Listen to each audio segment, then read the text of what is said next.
कोकणातल्या इतक्या गावांमध्ये असे चांदीचे मुखवटे असतात हे चोरांनाही माहिती असतं. मी काम करते तेव्हापासून 40 वर्षात मी कुठल्याही गावात मुखवट्यांची चोरी झालेली ऐकली नाही. त्याला काय होतंय, ही सगळी अंधश्रद्धा आहे. 2 दिवसांनी मिस्टिरियसली ती बाई त्या नदीमध्ये गेली, म्हणजे बुडून.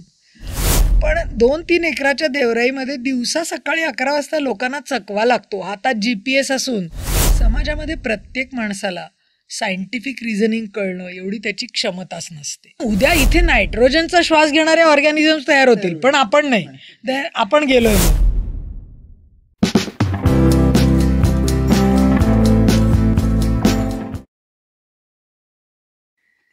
नमस्कार. ग्रंथप्रेमीच्या आजच्या या भागात तुमचं खूप स्वागत आहे. कंटारा हा सिनेमा तुम्ही बघितला आहे का? हा कन्नड सिनेमा सुपरहिट झालेला आहे आणि त्याला राष्ट्रीय पुरस्कार पण मिळालेला आहे. त्या सिनेमाचा आणि आजच्या पुस्तकाचा थोडा एक संबंध आहे. ते म्हणजे त्या सिनेमामध्ये दाखवलेलं एक जंगल जे देवाच्या नावाने राखीव करून ठेवलेलं आहे. तसंच देवराई आख्यान या पुस्तकामध्ये पण अशा प्रकारच्या जंगलांबद्दल माहिती दिलेली आहे. पुस्तकाच्या लेखिका आणि AERF या संस्थेच्या संचालक, ज्या या क्षेत्रात अनेक वर्षांपासून काम करत होत्या, अशा अर्चना जगदीश मॅडम आज आपल्याबरोबर गप्पा करायला इथे आलेल्या आहेत. नमस्कार मॅडम, स्वागत आहे तुमचं. नमस्कार नचिकेत, धन्यवाद. कुठल्याही लेखकाला आपल्या पुस्तकाबद्दल बोलायला मिळणं ह्याच्या इतका काही आनंद नसतो. त्यामुळे मला फार छान वाटतंय की सगळ्या तरुण लोकांच्या बरोबर मी ह्या गप्पा मारते. आणि देवराई आख्यान हे म्हणजे हे पुस्तक मी अनेक वर्ष लिहित होते असं म्हटलं तरी चालेल. मी सुरुवात केली होती साधारण लॉकडाऊन लागायच्या आधी. आणि मग एक आमची छोटी पुस्तिका होती, ती वाढवायची अशा उद्देशाने मी सुरुवात केली. पण मग ते वाढत गेलं. तर मला आता छान वाटतंय फार की एवढं मोठं पुस्तक लिहून झालं आणि मला तुमच्या ग्रंथप्रेमीच्या पॉडकास्टमधनं एक संधी मिळते की मी त्याच्याबद्दल बोलते. नक्कीच खूप छान पुस्तक आहे. मी पूर्ण वाचलेलं आहे ते आणि त्याच्याबद्दल आपण बोलूच मॅम. पण देवराई म्हणजे नेमकं काय? देवराई ही एक पारंपरिक आणि सांस्कृतिक अशी गोष्ट आहे की जे जगभरामध्ये, फक्त भारतातच नाही तर जगभरामध्ये ती आहे. आणि देवराईचा अर्थ असा आहे की देवासाठी राखून ठेवलेलं रान. आणि याच्यात बऱ्याच वेळा लोकांच्या मनात एक प्रकारचा गोंधळ होतो की देवळाच्या भोवती लावलेलं जंगल किंवा झाडं म्हणजे देवराई नाही.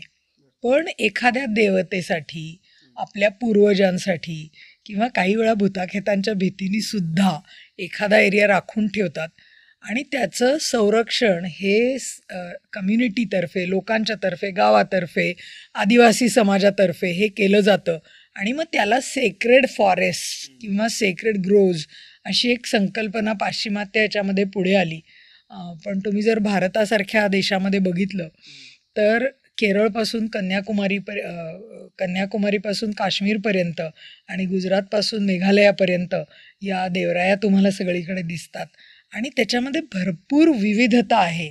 तर मूळ त्याचं असं आहे की निसर्गाबद्दलचा आदर, दैवतांबद्दलची आणि निसर्गाबद्दलची वाटणारी भीती, आणि काही वेळा ठेवून देऊ एखादी गोष्ट जे आपल्याला कळत नाही आहे. निसर्ग आपल्याला सगळा कळत नाही, तर तो कळला पाहिजे किंवा कधीतरी कळेल किंवा काहीतरी गूढ आपल्याला उकलू शकतील, तर काहीतरी मूळ स्वरूपात टिकावं. अशा अनेक त्याच्या उत्पत्तीबद्दलच्या कथा आहेत, अभ्यास लोकांनी केलेला जगभर. परंतु देवाच्या किंवा पूर्वजांच्या नावाने राखून ठेवलेलं जंगल, मग ते छोटं असेल मोठं असेल, त्याला सहसा देवराई म्हणतात. भारतभरात त्याला वेगवेगळी नावं आहेत. म्हणजे तुम्ही मध्य प्रदेशात गेलात तर त्याला सरना म्हणतात, त्याला तुम्ही याच्यात गेलात केरळामध्ये तर त्याला काऊ म्हणतात, तामिळनाडूमध्ये कोविलकाडू म्हणतात, कर्नाटकामध्ये कान म्हणतात. पण ही संकल्पना भारतामध्ये आणि जिथे जिथे जुन्या संस्कृती होत्या, जिथे जिथे आदिवासी समाज होते, जिथे जिथे चांगलं जंगल होतं, तिथे हे आपल्याला दिसतं. ह्याचे काही नियम पण असतात. म्हणजे ह्या देवरायांमधनं काही घ्यायचं नाही किंवा तिथे लाकूड तोड करायची नाही वगैरे, तर काय नेमके नियम? मुळामध्ये असं होतं की हे आपल्याला खरं तर सांगता येणार नाही की पूर्वजांनी असं का ठरवलं की अमुकच एक जंगल ठेवायचं. म्हणजे तुम्ही जर 100 वर्षापूर्वी जगभरामध्ये, फक्त भारतातच नव्हे, बघितलं तर चांगली जंगलं होती, चांगली ग्रासलँड्स होती, निसर्ग आजच्यापेक्षा कितीतरी अधिक चांगल्या परिस्थितीमध्ये होता. लोकांनी त्याचं डिस्ट्रक्शन केलेलं नव्हतं, पण तरी त्यांना वाटलं की आपण हे ठेवलं पाहिजे. आता हे का त्यांना सुचलं, कशासाठी सुचलं, याच्याबद्दल पण एक 2-3 असे सिद्धांत आहेत. तर त्यातला एक महत्त्वाचा असा आहे की आदिवासी लोक जे होते त्यांचे जे क्लॅन्स होते, त्या क्लॅन्समधल्या काही गुप्त गोष्टी, म्हणजे एक क्लॅनचा हेड असेल, राजा असेल, तर त्यांनी कुठली कर्मकांड करायची त्या जमातीच्या भल्यासाठी असतील, चांगली शिकार मिळावी म्हणून असेल, चांगली शेतीचं उत्पन्न यावं म्हणून असेल, बरं. या सगळ्याची जी कर्मकांड होती ती काही सगळ्या समाजाला सांगून चालणार नाही. मी माझ्याच वारसांना सांगीन. मग ती कुठे सांगायची? तर त्याची गुप्त जागा म्हणजे देवराई. म्हणजे केनियामध्ये अशा काया म्हणून जागा आहेत आणि त्या देवराया आहेत, म्हणजे आपण त्याला देवराया म्हणून म्हणतो, पण त्या गुप्त जागा आहेत की जिथे जमातीचे प्रमुख हे आपल्या वारसांना कर्मकांडांबद्दल आणि गुप्त गोष्टींबद्दल सांगायचे.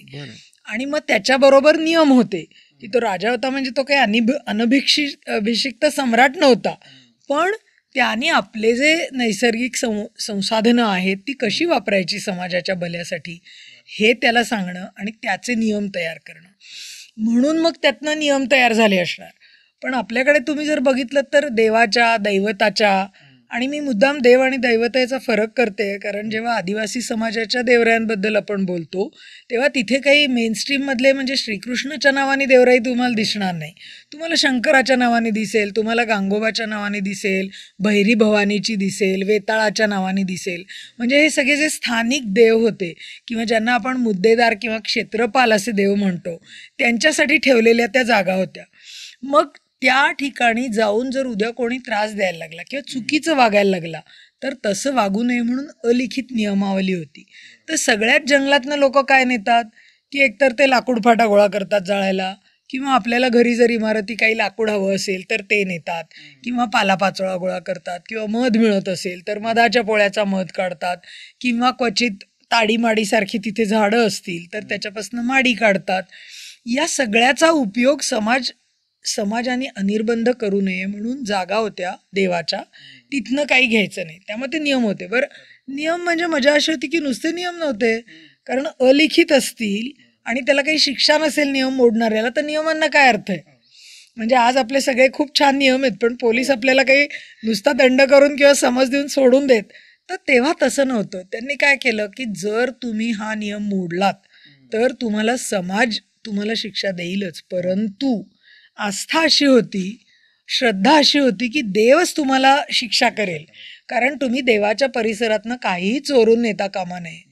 आणि त्याच्यावर दुसरंही एक मला त्याच्यामध्ये असं दिसतं की ते एक सामायिक हक्काचं पण जागा होती की त्याच्यात गावातल्या सगळ्यांना हक्क होता, त्यामुळे एक कोणीतरी नेतोय हे चालायचं नाही. आणि मग ते शिक्षा होत्या, आणि त्या शिक्षा म्हणजे तुम्ही आजारी पडाल, तुमच्या घरी काहीतरी वाईट होईल, तुमची काहीतरी चोरी होईल, किंवा तुमचं काहीतरी नुकसान होईल, तुमच्या शेताला आग लागेल, काही अशा देवाच्या बद्दलची भीती पसरलेली होती.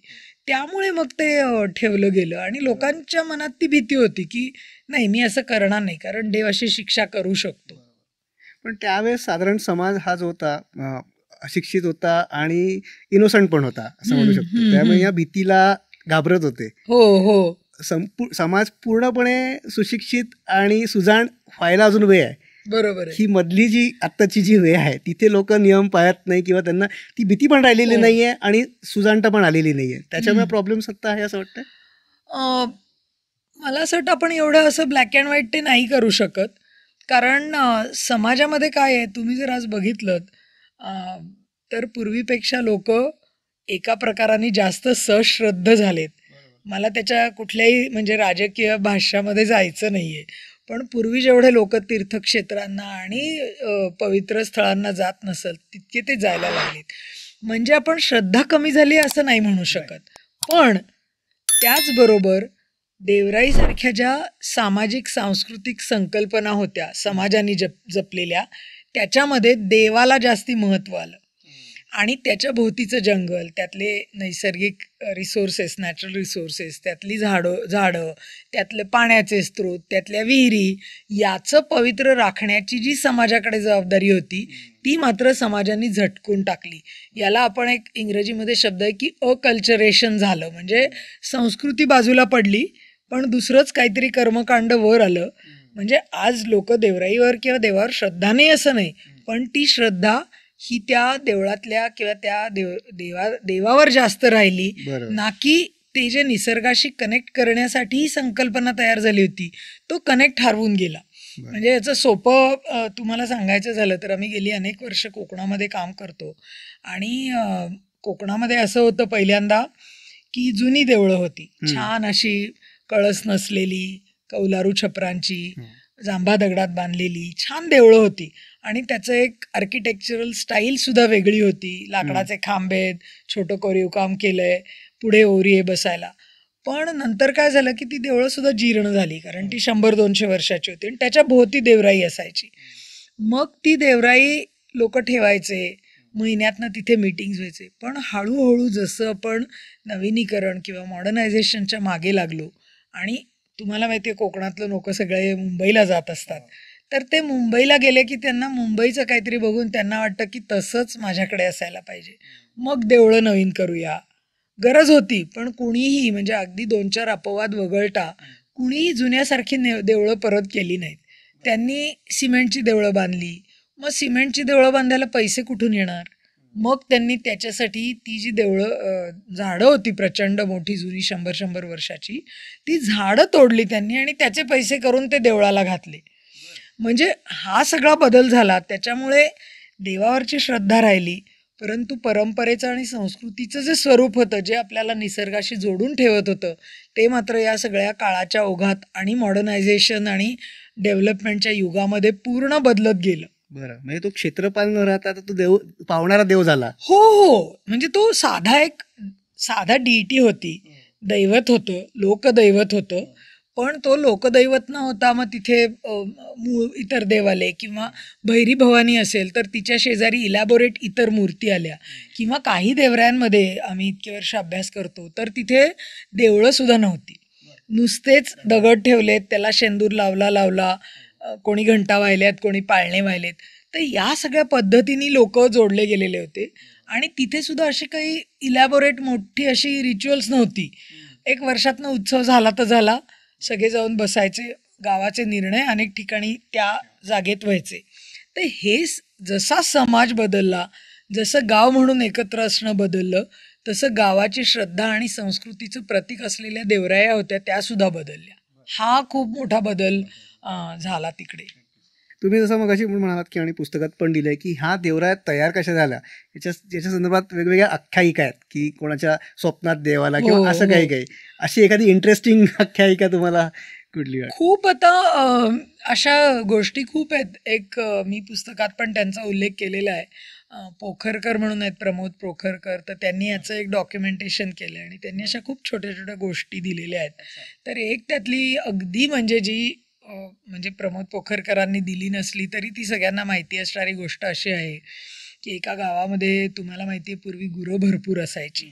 आता प्रत्येक मालक काही गुरांना घेऊन जायचा नाही चरायला रोज, तर त्यांनी एक आरण्या ठेवलेला असायचा किंवा गुराखी. तर तो गुराखी घेऊन जायचा आणि सगळ्या गायी, सगळी गुरं संध्याकाळी परत आली तरी एखादी गाय मात्र परत यायची नाही. मग हा मोजणी करतोय की गाय का परत येत नाही. मग त्यांनी चोरून बघितलं तर ती गाय एका जागी जाऊन आपला पाना सोडते असं त्याच्या लक्षात आलं. मग त्यांनी लोकांना सांगितलं की असं असं आहे. मग लोक गेले, ती कुठे पाना सोडतीये.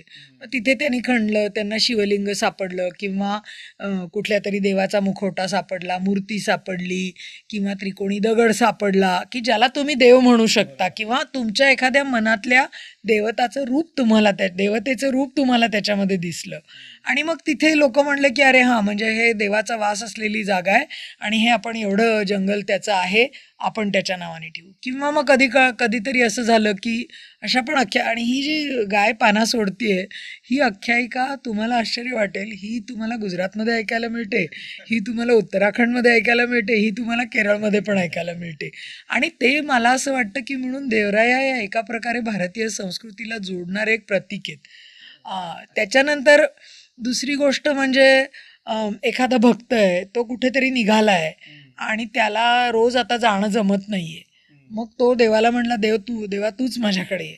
मग देव त्याला म्हणाला की मी नुसता कसं येणार, मला जागा लागणार, कोणी आलं तर त्याला राहायला जागा पाहिजे, मग देवाला राहायची जागा, म्हणून देवराया तयार झाला. किंवा तुम्ही राजस्थानमध्ये गेलात तर राजस्थानमध्ये जो पूर्वी सिंध प्रांत पण भारताचाच भाग होता आणि सिंध प्रांतामध्ये राजस्थानच्या अनेक लोकांची, अनेक विविध जाती जमातीच्या लोकांची एक हिंगलाज माता म्हणून देवी होती. ती अफगाणिस्तानमध्ये पर्यंत होती आणि तीला लोक जायचे, पण मग वाळवंटातनं एवढा प्रवास करायचा वगैरे, तर म्हणून तो राजा होता, तो देवीला, तो भक्त होता देवीचा, तो देवीशी बोलू शकायचा. तर तो गेला एकदा, त्या हिंगलाज मातेचं मूळ स्थान अफगाणिस्तान सिंध तिथे आहे, आणि तो म्हणाला की तू माझ्याकडे ये, कारण माझ्या इथल्या लोकांना नाही तुझ्या दर्शनाला येत आहेत.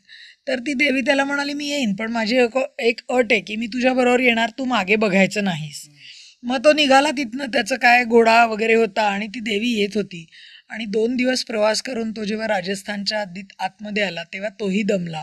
आणि माणसाला पण एका प्रकारची क्युरिओसिटी असते, कुतूहल, तर त्याला वाटलं देवी खरंच येते की नाही, म्हणून त्यांनी मागे वळून बघितलं. आणि तर ती देवी मग म्हणली आता मी येणार नाही, मी इथेच थांबते. पण मग त्या देवीसाठी वेगवेगळी चराऊ गायरानं आणि ओरणं ही तिथे तयार झाली आणि तिचं एक मूळ स्थान राजस्थानातलं म्हणून ते तिथे तयार झालं. अशा अनेक इतक्या इंटरेस्टिंग गोष्टी मला एवढ्या वर्षांच्या अभ्यासामध्ये कळल्या. आणि मला असं वाटतं की आज लोक जे देवराईकडे अत्यंत ढोबळ मानाने बघतात, म्हणजे काय की देवराई आहे आणि स्थानिक लोक काय म्हणजे अशक्य आहेत, ते असं तोडत नाहीत, तर असं काही नाही, भरपूर तोडतात. नाही नाही, कारण गैरसमजात असतात. शहरी पर्यावरण प्रेमी असतात ना, तर ते फार गैरसमजात असतात. त्यांना वाटतं अरे काय अशक्य आहेत, आदिवासी अजिबात हात लावत नाहीत, देवराई तोडत नाहीत, देवराईला काही करत नाहीत. पण असं काही नसतं, कारण तो त्यांच्या जगण्याचा भाग आहे, त्यांच्या संस्कृतीचा भाग आहे. त्यांना तेच म्हणजे मला माहिती आहे की अनेक देवरायांमध्ये झाडं तोडायला देवाची परवानगी घ्यायला लागते. पण आमच्या कोकणामध्ये लोक 20-20 दिवस कौल घेत बसतात की देव हो म्हणतोय का नाही, कारण झाडं तर तोडायची असतात, पण मला ते प्रूव्ह. बरोबर. त्यामुळे असं नसतं की कोणी तोडत नाही, परंतु शहरातल्या लोकांना काय वाटतं की सगळं तिकडे आलबेल आहे आणि आपण जाऊ मस्त बघू देवराई काय ठेवली आहे छान, पण आम्ही जमिनीवर काम करतो, त्यामुळे आम्हाला असं वाटतं की हे जे रोमॅन्टिक नोशन आहे हे काही तितकंसं आज खरं नाही आहे. कदाचित एक 20-25-30 वर्षापूर्वी असेल, पण लोक भरपूर देवराया त्या तोडतात. कंटारा सिनेमामध्ये पण तसंच दाखवलेलं आहे की तो राजा त्या पंजुर्लीला इन्फ्लुएन्स करायचा प्रयत्न करतो की तू सांग गाव या लोकांना की जमीन राजाला परत करा म्हणून. हां तू देवाच्या माध्यमातून हो, आलं की हो. काय मग परत करायला एक्झॅक्टली बरोबर आहे. नाही, कंटारा हा तर मला असं वाटतं की तुम्हाला आश्चर्य वाटेल, मजा म्हणून सांगते, जेव्हा कंटारा सिनेमा आला तेव्हा आमच्या बरोबर काम करणारा माझा एक कलिग आहे, तर त्यांनी कंटारा जाऊन बघितला बरं. आणि त्यांनी आल्यावर सांगितलं की मी काल सिनेमा बघितला आणि कंटारामध्ये तुम्हाला फार आवडेल असं असं आहे वगैरे. मग त्यांनी मला थोडक्यात स्टोरी सांगितली.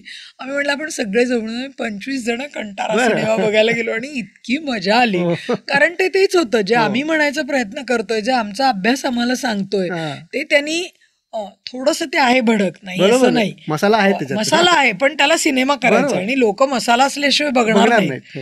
पण इतकं त्यांनी ते प्रभावी सांगितलंय की तो गेला आणि तो म्हणला मी ओरडतो आणि जिथपर्यंत माझा आवाज जाईल तेवढी माझी, तू मला ठेवून द्यायची, पण over the period of time त्याला तीच जमीन हवी आहे. आणि मग तो सगळा संघर्ष, आणि मला असं वाटतं त्यामुळे एका प्रकारे हे सगळं लोकांपर्यंत पोचायला मदत होती. मला फार आवडला कंटारा सिनेमा. आणि हे आत्ता आपण जे बोलतोय त्यात म्हणजे मला असं पर्सनली वाटतं की श्रद्धा आणि अंधश्रद्धा याच्यामध्ये अगदी पुसट रेष असते. हो, अगदी खरं आहे. म्हणजे माझं पण तेच मत आहे की श्रद्धा आणि अंधश्रद्धा याच्यात पुसट रेष असते.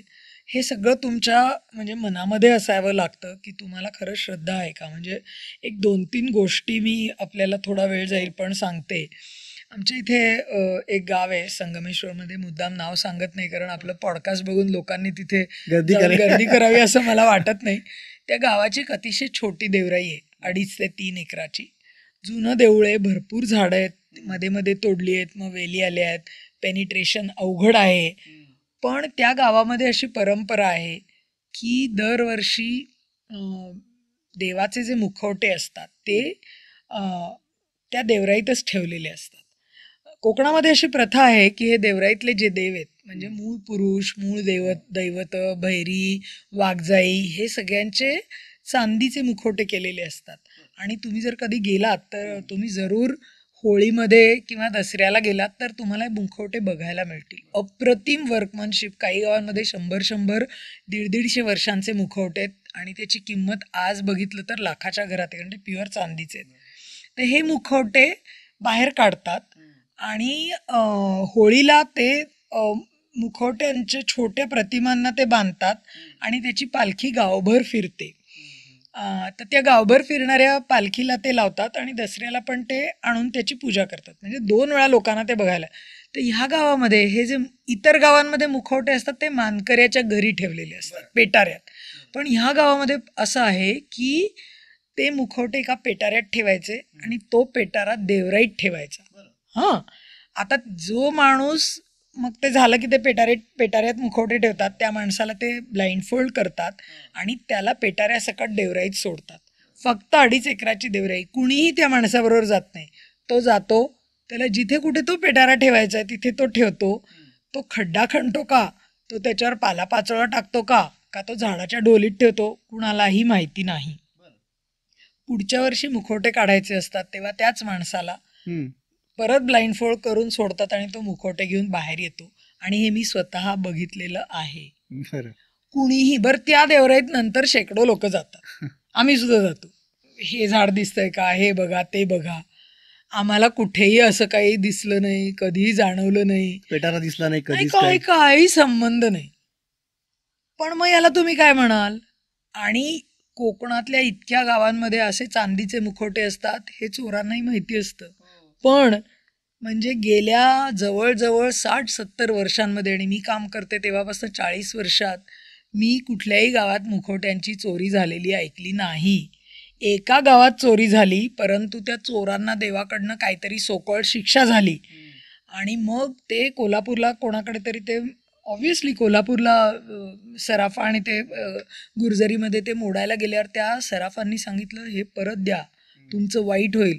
ते चोर मान खाली घालून रात्रीच्या वेळी मानकऱ्यांकडे आले आणि म्हणले आम्हाला क्षमा करा, आम्ही दंड भरतो पण आम्ही परत करतो मुखवटे. ती याला आता काय म्हणायचं मला माहिती नाही.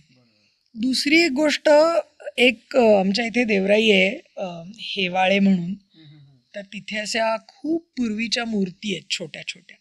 म्हणजे जे आर्ट आणि क्राफ्टमध्ये ज्यांना इंटरेस्ट असेल तर त्यांना त्या फार आवडतील. अशी छोटी भैरवाची अतिशय सुंदर वर्कमनशिप असलेली मूर्ती, आणि त्या अशा पडलेल्या आहेत इतस्ततः.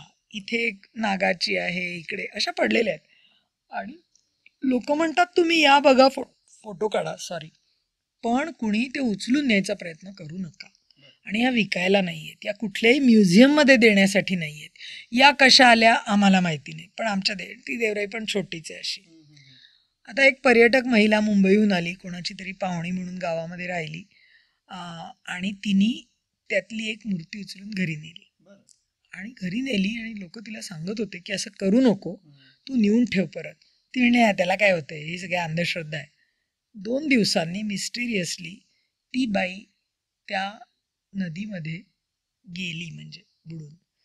आता मी हे प्रमोट नाही करत की ही अंधश्रद्धा आहे, याचा संबंध आहे का आणखीन काही झालं, पण हे घडलेलं आहे. किंवा आमचे जेव्हा लोक काम करत असतात, तुम्ही खूप हसाल की काय बोलतीये, पण 2-3 एकराच्या देवराईमध्ये दिवसा सकाळी 11 वाजता लोकांना चकवा लागतो. हातात GPS असून 1.5 तास फिरत बसतात, ते त्याच झाडापाशी येतात आणि गावातले लोक सांगत असतात की आज जाऊ नका, पण आमची यंग मुलं हे त्याला काय होतंय, जातो आम्ही.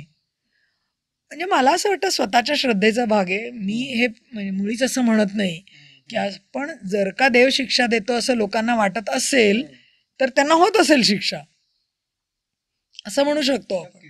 नक्कीच. आणि तुम्ही ते खूप छान दिलंय की म्हणजे प्रत्येक गोष्टीचं वैज्ञानिक कार्यकारण भाव आपल्याला कळलाच पाहिजे. म्हणजे मला असं वाटतं प्रत्येक गोष्ट आपल्याला कळलीच पाहिजे असं काही नाहीये. आपल्याला आता बघा, आपण खूप फिरणारे लोक आहोत. आपण कुठेतरी गेलो तर एखाद दिवशी आपल्याला वाटतं नको आज या रस्त्याने जायला, त्याला काही रिझन नसतं, पण तरी आपण नाही जात.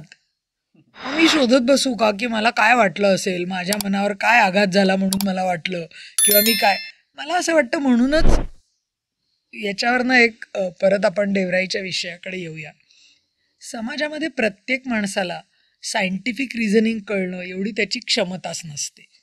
हां, म्हणून आपले पूर्वज होते ना, ते काय म्हणले, जंगल ठेवायचं ना, कोणी जायचं नाही ना, मग आम्ही त्याला देवाशी जोडतो, आम्ही त्याला श्रद्धेशी जोडतो, आम्ही त्याला परंपरेशी जोडतो, संस्कृतीशी जोडतो. मग ते लोक ब्लाइंडली फॉलो करतात. त्यामुळे देवराई तोडायची नाही, कारण शिक्षा होते, हे एकदा फिट झाल्यानंतर ते खरंच तोडलं जात नाही. मला असं बरोबर. वाटतं हा पण एक अँगल आहे त्याच्याकडे हो, बघण्याचा. नक्कीच. म्हणजे हे पण म्हणजे आपण ते आजकाल बघितलं पाहिजे. पिढीच तशी झाली आहे. म्हणजे माझी आई मला नेहमी म्हणत असते की तुम्हाला जेव्हा सांगितलं की हे करायचं म्हणजे करायचं, करायचं आणि नाही करायचं तर नाही नाही करायचं. करायचं. आम्ही नो आमच्या क्वेश्चन्स मुलांना आस्क्ड. सांगत बसतो की हे असं, हे असं. ते काय म्हणतात त्याला आजकाल, रिइटरेटिव्ह पेरेंटिंग, सारखं रिझनिंग देत हो, बसायचं. मी हो. म्हटलं आम्हाला सांगितलं होतं हे नाही करायचं, आणि ते इतकं फिट बसलं की एवढ्या वर्षांनी पण आम्ही नाही करत, आणि आमचं कमी नुकसान झालंय त्याच्यामुळे. नक्कीच. Yeah. ही देवराई ही संकल्पना जी आहे ती फॉर्मली त्याचा अभ्यास फार अलीकडच्या काळात सुरू झालेला अं, दिसतोय. अगदी खूप अलीकडच्या नाही, पण साधारणतः 1972 हम्म. भारतामध्ये त्याचा अभ्यास सुरू झाला, आणि त्याचं श्रेय हे अर्थातच डॉक्टर वादवर्तक जे होते, अतिशय मोठे वनस्पती शास्त्रज्ञ होते, आणि MACS म्हणजे Maharashtra association for cultivation of सायन्सेसच्या बॉटनी डिपार्टमेंटमध्ये ते काम करायचे. आणि त्यांनी पहिल्यांदा पानशेत परिसरातल्या काही देवराया बघितल्या, त्याचा अभ्यास केला. मग त्यांनी माधव गाडगिळांना सांगितलं, आणि मग तो माधव गाडगिळांनी थोड्याफार प्रमाणामध्ये पुढे नेला अभ्यास. आणि त्याहीपेक्षा 1972च्याही आधी धर्मानंद कोसांबी जे होते, तर त्यांनी हा देवराईचा अभ्यास केलेला होता. म्हणजे त्यांनी देवराईचा म्हणून अभ्यास नव्हता केला, पण त्यांनी धनगर समाजाचा अभ्यास केलेला होता. धर्मानंद कोसांबी नाही, दामोदर धर्मानंद म्हणजे DD कोसांबी. तर त्यांनी मिथ्स अँड रियालिटीज, की समाजामध्ये अशा गूढ गोष्टी किंवा मिथ्स कशा तयार होतात आणि त्याची रियालिटी काय आहे हे शोधून काढताना, याचा एक अँथ्रोपॉलॉजिकल स्टडी करताना त्यांनी धनगर समाजाचा अभ्यास केला. आणि मग धनगर समाजाचे जे फिरण्याचे मार्ग होते, आपल्या शेळ्या मेंढ्या असतील किंवा गवळी धनगर जे म्हशी आणि गायी घेऊन फिरायचे, ते अभ्यास करताना त्यांना अशी ठाणी सापडली की इथे थांबतात, इथे बसतात, इथे देवाची पूजा करतात, हे म्हणतात हा आमचा खंडोबा आहे, हा आमचा म्हसोबा आहे. आणि मग त्यांनी ते त्याला म्हणाले की ह्या त्यांच्या जागा आहेत आणि तिथे ते काही विचित्र गोष्टी करत नाहीत. तर त्याच्यावरनं त्यांनी पहिल्यांदा हे लिहिलं की अशा समाजाने जपून ठेवलेल्या जागा आहेत. पण त्याच्याही पलीकडे आपल्याकडे बरेच लोक हा संदर्भ दिला नाही, कारण पूर्वी इंटरनेटवरनं रेफरन्सिंग करणं कदाचित अवेलेबल नसेल. पण 1885मध्ये कुकनी जे गॅझेटियर लिहिलं, जेम्स कुकनी, कोकणाबद्दलचं जे गॅझेटियर आहे, कोकणाच्या वनस्पती आणि याचं, तर त्या गॅझेटियरमध्ये त्यांनी स्पष्ट लिहिलेलं आहे की गावामध्ये सेक्रेड ग्रोज आहेत, म्हणजे पवित्र वन किंवा पवित्र वुडलँड्स ग्रो म्हणजे ती आहेत. आणि त्याच्यात त्यांनी भरपूर माहिती दिली आहे की इथे कुठल्या प्रकारची झाडं असतात, मग लोक कसे जात नाहीत, मग आमच्या अभ्यासकांना पण जाता येत नाही, दंड होतो वगैरे. तर तेव्हापासून ते सुरू झालं. आणि हे म्हणजे इतकं लोकांना ते 2 पद्धतींनी फार इंटरेस्टिंग वाटायला लागलं. एक म्हणजे जेव्हा सगळीकडे जंगलांचा आणि वनस्पतींचा ऱ्हास होत होता, तेव्हा समाजाने, लोकांनी एका प्रकारे हे जैवविविधता आपण जे म्हणतो आज बायोडायव्हर्सिटी, ती जपून ठेवली आहे देवरायांच्या स्वरूपात. आणि दुसरे लोक म्हणत होते की यांनी समाज बांधला गेलेला होता, ही समाजाची जागा आहे जिथे एकत्र निर्णय प्रक्रिया होते, जिथे समाज ठरवतो की आपण काय करायचं काय नाही. आणि त्याला एक तुमच्या दैवताचं, तुमच्या देवाचं, तुमच्या गावाच्या अधिष्ठात्री देवतेचं अधिष्ठान मिळतं, म्हणून देवासमोर निर्णय घ्यायचे, त्याची ही जागा. म्हणजे ही एक सामाजिक स्पेस आहे, ही एक सांस्कृतिक स्पेस आहे. आणि मग ती सगळी परंपरा लोकांनी पुढे पाळली. आपल्या वाडवडिलांनी जे सांगितलं ते त्यांनी फॉलो केलं. आणि मग काळाच्या ओघात तुम्ही मगाशी म्हणालात तसं की ते बदलत सुद्धा गेलं. हम्म. लोकांना रे काय ठेवायचंय, आता आम्ही तोडतो, आम्ही टोलेजंग देऊळ बांधतो, कारण प्रत्येकाला आपल्या देवळाची शिर्डी हो. करायची. ते हजारो भक्त आले पाहिजेत, हजारोनी देणग्या मिळाल्या पाहिजेत. हो, नाही, नक्की. असं आहे. हो, म्हणजे हो, हो. मी अश्रद्ध नाही किंवा शिर्डीला लोकांनी जाऊ नये वगैरे असं माझं काही म्हणणं नाही. पण ते जे ग्लोरिफिकेशन झालंय की आमचं देवस्थान मोठं, तिथे हजारो लोक येतात, तिथे काय चांदीच्या पालख्या आणि हे सगळं मला असं वाटतं कुठेतरी ते पेनिट्रेट झालंय गावाच्या लेवलपर्यंत. आणि त्यांना वाटतं की हे एक गावाकडे पर्यटक येण्यासाठी, धार्मिक पर्यटन वाढण्यासाठी, गावाला एक उत्पन्न काहीतरी मिळण्यासाठी, आणि त्याही पेक्षा आपलं गाव फेमस झालं पाहिजे असं पण आता या सोशल मीडियामुळे आमचं गाव फेमस आहे म्हणजे काय, आमच्याकडे भरपूर मोठं देऊळ आहे, टोलेजंग देऊळ आहे. मी आता नावं घेत नाही ना, तर मला त्यांच्यावर काम करायचं जाऊन परत. लोक म्हणतील काय सांगताय मॅडम. तर तसं पण असतं. पण देवरायांचा अभ्यास गेली आता म्हणजे मला वाटतं साधारण 50 वर्ष अव्याहत सुरू आहे, आणि तरीही लोकांना आणखी नवीन नवीन त्याच्यात काहीतरी सापडतं. म्हणजे जसं मी अभ्यास करत असताना मला माहिती होतं की हिमालयामध्ये पण देवराया आहेत. त्यातल्या काही देवराया मी बघितलेल्या होत्या. पण हे अभ्यास करत असताना मी एक फार सुंदर पुस्तक वाचलं, in the heart of Himalayas म्हणून. ते तिबेटबद्दलचं पुस्तक आहे.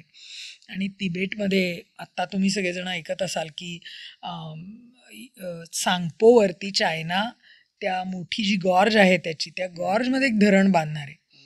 आता त्या गॉर्जमध्ये किती आध्यात्मिक शक्ती आहेत आणि बुद्धिस्ट पवित्र जागा किती आहेत याच्याबद्दल त्या पुस्तकामध्ये फार होतं. आणि त्यामुळे मला बेयूल नावाची संकल्पना कळली की ज्या बुद्धिस्ट जुन्या पोथ्या लोकांना सापडल्या गुहांमध्ये, तर त्या गुहांमधल्या पोथ्यांचं इंटरप्रिटेशन हळूहळू होतं. आणि ते पद्मसंभव हे जे त्यांचे आद्य बुद्ध धर्म ज्यांनी 8व्या शतकामध्ये अफगाणिस्तानातनं तिकडे हिमालयाच्या भागामध्ये नेल्या, त्यांनी लोकांना इन्स्ट्रक्शन्स लिहून ठेवलेल्या त्या बुर्जपत्रावरच्या हस्तलिखित पोथ्या आजही लोकांना सापडतात. आणि त्या पोथ्यांमधनं मग कळतं की हे म्हणजे पवित्र बेयूल आहे.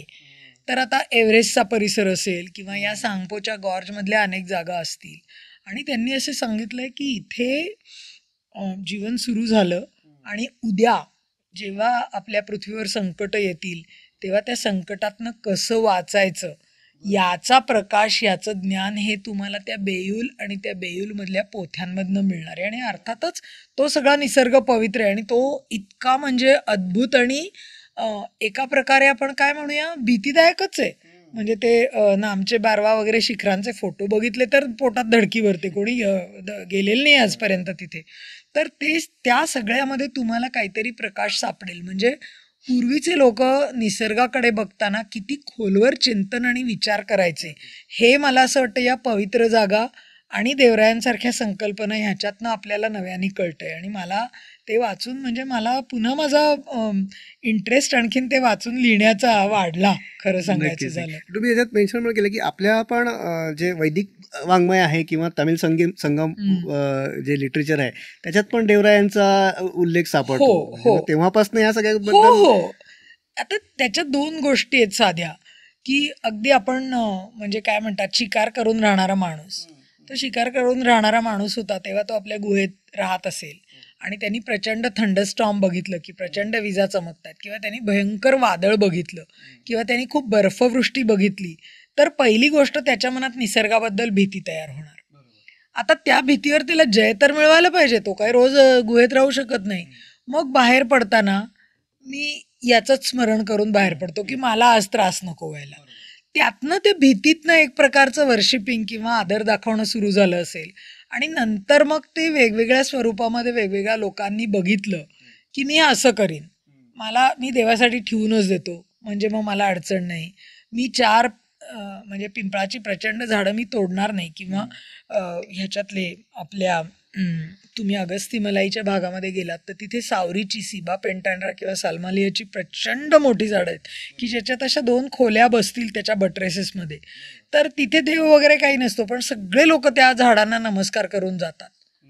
तर मग काय की हे निसर्ग भीती तयार करतो. दुसरं, निसर्गच मला सगळं देतो. मग मला जिथून सगळं मिळतं आहे, जिथून माझं जीवन चालतं आहे, त्याच्यासमोर मी नतमस्तक व्हायला पाहिजे. त्यातनं हे सगळं आलं असेल. आणि मुळामध्ये निसर्गाशी माणूस जोडलेला होताच. आपण निसर्गातच जन्माला आलो, आपण निसर्गाचा एक भाग होतो. आज आपल्याला पुन्हा सांगायला लागतं की आपण निसर्गाचा भाग आहोत, पण आपण निसर्गाचाच भाग आहोत. ते सगळं बदलत गेलं तेव्हा एक 100, 150, 200 किंवा काय 1000 वर्षापूर्वी लोकांना असं वाटलं असेल, अरे हे विसरलं जाईल माणसाकडनं. आणि मग आपण काहीतरी अशी व्यवस्था केली पाहिजे की ज्याने माणूस पुन्हा निसर्गाशी जोडलेला राहील. त्याच्यासाठी निसर्गाला पवित्र मानणं, काही जागा सोडून देणं. आणि तुम्हाला आश्चर्य वाटेल की या फक्त देवराया म्हणजे जंगलं नाही आहेत पवित्र, पण मोठाले प्रचंड खडक, त्याच्यानंतर मोठे पर्वत, त्याच्यानंतर गुहा, त्याच्यानंतर समुद्रातली बेटं, ही सुद्धा जगभरातल्या समाजांनी, आदिवासींनी पवित्र मानलेली आहेत. कारण ती पुन्हा असंच की मला ते कळत नाहीये, राहू दे, मला नाही कळलं तरी मी लांब राहतो, मला गरज नाहीये कळलं पाहिजे. मग तिथे लोकांनी जाऊ नये म्हणून मग स्टोरी झाल्या की भूतं असतात, आत्मे असतात, पूर्वज असतात, मग त्यांना काहीतरी ठेवलं पाहिजे. कारण माणसाला काय आहे, नुसती एखादी गोष्ट समजून मान्य करून तो शांत नाही बसत, त्याला पुढे त्याच्यावर काहीतरी करायचं असतं. मग हे पवित्र आहे ना, नुसतं पवित्र नाही, मग मी जाणार, मग मी त्या आत्म्याला काहीतरी अर्पण करीन. या सगळ्यातनं समाज विणला गेला, निसर्गाशी नातं तयार झालं. आणि मला असं वाटतं की हे आज आपण आजच्या जगामध्ये जे आहोत, जिथे निसर्ग सगळा संपत चाललाय, तेव्हा परत आपण एका वेगळ्या दृष्टिकोनातनं याच्याकडे बघितलं तर आपल्याला नव्याने आपल्या स्वतःबद्दल, मानव जातीबद्दल आणि निसर्गाबद्दल पण कळतं. आणि शिवाय हे सगळं जे आहे, म्हणजे मी अभ्यास करताना मला असं जाणवलं की अरे इथे कुठलंच कन्क्लुजन नाही काढू शकत तुम्ही. हे ओपन आहे आजही इंटरप्रिट करायला, की मला काय वाटतंय, मला असं वाटतंय, आणि ते माझ्यापुरतं, मी जिथे काम करते, मी ज्या देवराया बघते, मी ज्या पवित्र जागा बघते, त्याच्यासाठी मला खरं वाटतंय, त्याचा मला हा एव्हिडन्स दिसतोय. कारण at the end of the day मी पण एक शास्त्रीय दृष्टिकोनातनंच याचा अभ्यास सुरू केला. हां, तर त्यामुळे मला ते ओपन आहे इंटरप्रिटेशनला, म्हणून मला असं वाटतं की ते फार छान आहे. पण आमच्या आजच्या पर्यटकांनी, आजच्या आमच्या घाईघाईनी मी देवराई तयार करतो असं म्हणणाऱ्या मित्रांनी ते इतकं सोपं करून टाकलं की आम्ही जाऊन वेगवेगळी 50 नेटिव्ह झाडं लावतो, मग देवराई तयार झाली. देवराई अशी नाही तयार होत. देवराईला परंपरा आहे, संस्कृती आहे, लोक जोडलेले आहेत, श्रद्धा आहेत, हकीकती आहेत, गूढ गोष्टी आहेत, साध्या गोष्टी आहेत, भीती आहे, आदर आहे, प्रेम आहे, सगळं आहे. आणि ते ते जे कनेक्शन आहे निसर्गाशी आपण जोडलोय, ते निसर्गाशी जोडलेलं असणं, हे मला वाटतं फार ओके. महत्वाचं आहे. ते म्हणतात ना की वुडलँड तुम्ही तयार करू शकता, पण जंगल तुम्ही तुम्ही तयार नाही जंगल करू कधीच शकत. नाही तयार करू शकत. आता आपण बोलण्याच्या ओघात आलं की जगभर अशा प्रकारचे निसर्ग पूजा असलेले स्थान आहेत. तर त्या सगळ्यांमध्ये आणि महाराष्ट्रातल्या ज्या देवरा आहेत त्याच्यामध्ये काय अंतर आहे, काय फरक आहे? मला असं वाटतं मुख्यतः साऊथ अमेरिका आणि आफ्रिका अशा 2 देशांमध्ये जास्ती प्रकाराने निसर्गपूजा आहे वेगवेगळ्या पद्धतीने. तशीच इकडे विषुववृत्तीय म्हणजे इंडोनेशिया, जावा आणि फिलिपिन्स वगैरे जे आहे तिथे पण आहे. चायनामध्ये पण आहे. परंतु तिकडे एकतर त्यांची दैवतं वेगळी आहेत, आणि मी आधी जसं म्हणलं की दक्षिण अमेरिकेमध्ये असेल किंवा आफ्रिकेमध्ये असेल, हे जमात आणि त्या जमातीचे समाज सांभाळण्याचे जे नियम होते त्याचा हा एक भाग होता. की समाजाने कसं वागायचं, समाजाने रिसोर्सेस कसे वापरायचे, की आपण असं म्हणूया की रोटेशनल ग्रेझिंग, म्हणजे हे देवाचं जर असेल ठेवलेलं, तर आज यावर्षी इथे चराई करायची, पुढच्या वर्षी पुढे करायची, म्हणजे आपोआप हे रिजनरेट होईल. म्हणजे एक प्रकारचा नैसर्गिक साधन संपत्तीचा समतोल वापर, ज्याला सस्टेनेबिलिटी वगैरे असे आपण जार्गन्स वापरतो, तर तो कशा पद्धतीने करायचा, याच्यासाठी मला असं वाटतं ते होतं. परंतु महाराष्ट्रामध्ये तुम्ही जर बघितलं तर त्याचं स्वरूप हे आपला क्षेत्रपाल देव असेल, आपली गावाची देवता असेल, काय म्हणूया पूर्वीच्या काळातले कोणाला आलेले अनुभव, कोणाच्या स्वप्नात आलेला देव असेल, त्याच्यासाठी जपून ठेवलेलं रान असेल. कारण बऱ्याच गावांमध्ये आज तुम्ही गेलात तर ग्रामदेवतेचं देऊळ वेगळं असतं आणि देवराई वेगळी असते. तर त्यामुळे जंगलाशी संबंध असलेली दैवतं ती महत्वाची, आणि तरीही समाज जोडलेला होता. म्हणजे आजही काही गावांमध्ये कोकणातल्या दर आठवड्याला मानकऱ्यांचं जे मंडळ होतं, त्या मानकऱ्यांच्या मंडळाची दर महिन्याला या देवराईच्या देवळामध्ये मीटिंग होते. ती मीटिंग कशासाठी होते, की जर का उद्या गावात एक सरकारची स्कीम आली आणि त्या स्कीममध्ये ते म्हणले की आपण वॉटरशेड करू, मग 25 एकरावर काजू लावू, हे करू, तर ते म्हणतात देवाच्या समोर आपण चर्चा करू, म्हणजे आपली जी चर्चा आहे ती खरी होईल आणि आपल्याला त्याचा फायदा होईल. परंतु बऱ्याच गावांमध्ये ही सिस्टीम मोडून सुद्धा गेलेली आहे. त्यामुळे मला जगभरामध्ये आणि आपल्या महाराष्ट्रामधल्या देवरायांमध्ये एक समान धागा आढळतो, तो म्हणजे समाजाला एकत्र ठेवण्यासाठी तयार झालेली संस्कृती आणि परंपरा. परंतु तिकडे जर ते बघितलं तर ते त्यांचे क्लॅन्स, आदिवासी, त्यांचे हक्क याच्याशी ते जोडलेलं होतं. परंतु महाराष्ट्रामध्ये ते गावगाड्याचा एक भाग झाला नंतर. पूजेच्या ठिकाणं आपल्या पूर्वजांनी जपले, पण आज त्याची परिस्थिती तशी आहे असं आपल्याला म्हणता येणार नाही. नुकसान नक्कीच होत हो आहे. हो शेती असेल, मायनिंग असेल, इन्फ्रास्ट्रक्चर डेव्हलपमेंट असेल, डॅम्स असतील, या सगळ्यामुळे या सगळ्याला नुकसान झालेलं आहेच. हो. एक एक सिंगल फॅक्टर कुठला आहे का सगळ्या याच्यामुळे? आता मी याच्यात तुम्हाला 2-3 गोष्टी सांगेन. आम्ही जेव्हा याचा अभ्यास करायला सुरुवात केली किंवा 1995 मध्ये आम्ही हे काम करायला सुरुवात केली आणि तेव्हा आम्ही देवरायांच्या अभ्यासाने सुरुवात करायला का केली याचं कारण असं आहे की एकतर आम्ही सगळे अतिशय यंग होतो आणि एका प्रकारे आपण भारावलेलो असतो. आणि मी माझ्या बोटॅनिकल सर्व्हे ऑफ इंडियातल्या नोकरीत मला कळलं होतं की सरकारी नोकरीत राहून तुम्ही जंगल नाही वाचवू शकत. मग संस्था तर काढली होती, काम कुठून सुरू करायचं. आणि मग आम्ही आमच्या सुदैवाने आम्ही संगमेश्वर तालुक्यामध्ये पोचलो आणि संगमेश्वर तालुक्यामध्ये प्रत्येक गावात जवळपास एक देवराई आहे. आणि आम्हाला असं लक्षात आलं की अरे वा, मग आपण आता देवरायांचा अभ्यास करू, संशोधन करू. देवराया तर लोक जपूनच ठेवतात. पण जेव्हा आम्ही या सगळ्या गावांमधल्या देवरायांचा हळूहळू अभ्यास सुरू केला तेव्हा आम्हाला लक्षात आलं की जे लांबून वाटतं तेवढं चित्र काही असं फार छान नाही आहे.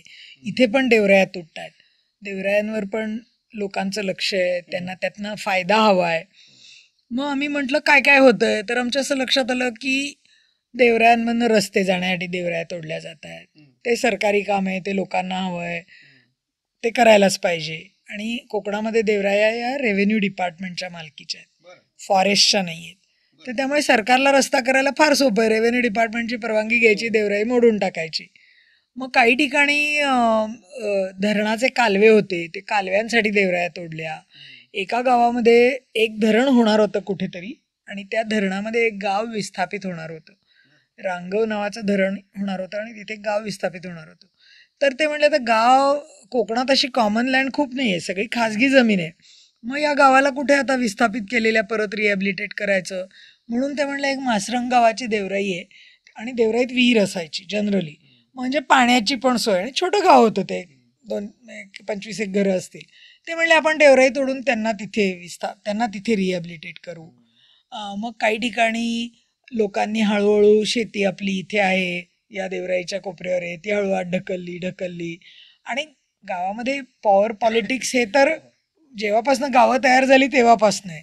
मग ती हळूहळू केली, मग एन्क्रोचमेंट झाली, मग आता एन्क्रोचमेंट झाली, मग अजून थोडी करून टाकू, असं करत करत असे थ्रेट्स होते. आणि मग नंतर काही ठिकाणी म्हणजे सिंधुदुर्गामध्ये असनिये, दाभीळ, तुम्ही नावं ऐकली असतील, बांदा आणि सावंतवाडी. तर इथे जसं गोव्यामध्ये आयर्नोवर आहे तसं ह्या पश्चिम घाटाच्या डोंगरामध्ये पण सावंतवाडी, आंबोली त्या सगळ्या भागामध्ये आयर्नोवर आहे. थोडी त्याची प्रत कमी पण आहे. तर सरकारने 2002 पासनं काय केलं की त्याचा अभ्यास सुरू केला आणि तिथे मग खूप आयर्नोवर आहे म्हणून त्यांनी धडाधड प्रोजेक्ट्स काढली. एक 437 एकर, एक 500 एकर. आणि मग छोटी छोटी प्रोजेक्ट्स केली की तुम्हाला त्याला परवानगी मिळवणं सोपं असतं, कारण मोठं केलं तर मग नुकसान होईल, पण 400नी काय होणार आहे असं. आणि 2006-07 मध्ये जेव्हा मला आमच्या या सगळ्या देवराईच्या कामासाठी एक इंग्लंडचा अतिशय महत्त्वाचा विटले पुरस्कार मिळाला होता. तर त्याच्यात मी पूर्ण नॉर्दर्न वेस्टर्न घाट्स म्हणजे रत्नागिरी, सिंधुदुर्ग आणि रायगड या तिन्ही जिल्ह्यातल्या देवरायांचा नव्याने अभ्यास केला. म्हणजे आम्ही करतच होतो 95 पासनं, पण नंतर आम्ही वाचवायच्या कामात पडलो आणि अभ्यास थोडा मागे पडला. पण या बक्षिसाच्या निमित्ताने पुन्हा तो अभ्यास केला. तेव्हा आम्ही या असनिये आणि त्या सगळ्या भागामधल्या काही देवरायांचा अभ्यास केला आणि त्यात आम्ही या असनिये गावाची देवराई बघितली होती.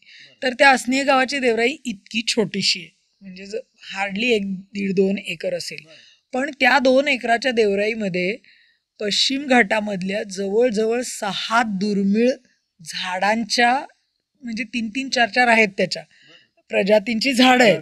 सिंधुदुर्गात अतिशय उत्तम 500 स्क्वेअर किलोमीटर असं जंगल आहे आणि ते सगळं खाजगी मालकीचं आहे.